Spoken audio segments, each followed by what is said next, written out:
ازيكم شباب، عاملين ايه؟ رجعت لكم فيديو جديد. قبل ما نبدا الفيديو ده متنسوش تدعمني بلايك والاشتراك في القناه وتفعيل الجرس ليصلك كل جديد. ندخل في موضوع الفيديو. فانا نزلت فيديو امبارح اللي هو اللي انت تسجل في النسخه اللي هي الالفا اللي هي بتاعت بابجي نيو ستيت.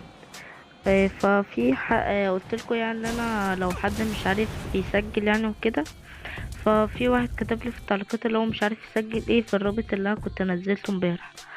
فاول حاجه كده ايه، نخش على الرابط. فبعد ما تدخل على الرابط اللي هسيبهولك في صندوق الوصف هتلاقي الكلام ده مكتوب. هنخش ايه على فترة اختبار الألف.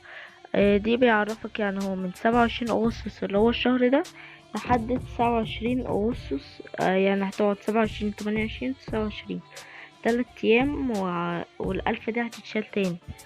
وهنا مكتوب مناطق اختبار الألف اللي هي النسخة دي هتنزل فين. هتبقى في مصر والبحرين اللي هما بقى الدول اللي هما مكتوبين دول. دي بس الدول اللي هي هتنزل فيهم، منهم اللي هي اول واحدة اللي هي مصر اللي هي هتنزل عندنا. ماشي، فندخل بقى ايه اللي انت ازاي تسجل. فاحنا هننزل كده في الشاشة، فانت هيظهرلك اللي هي دي.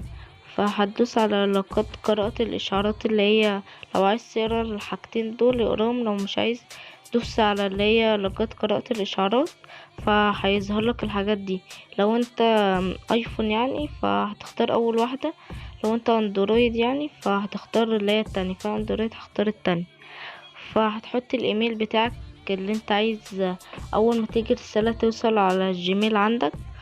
فهحط انا الايميل بتاعي. فانا هنا كنت اصلا مسجل، فهو بيقولي قد تم ارسال الطلب سابقا. فبس كده هدوس تأكيد. وكده اول ما النسخة هتنزل فهيجيلي اشعار بقى على الجيميل اللي هي كده يدوك رابط اللي انت تقدر تثبتها. بس كده الفيديو بتاعنا يكون خلص. سلام اخوي.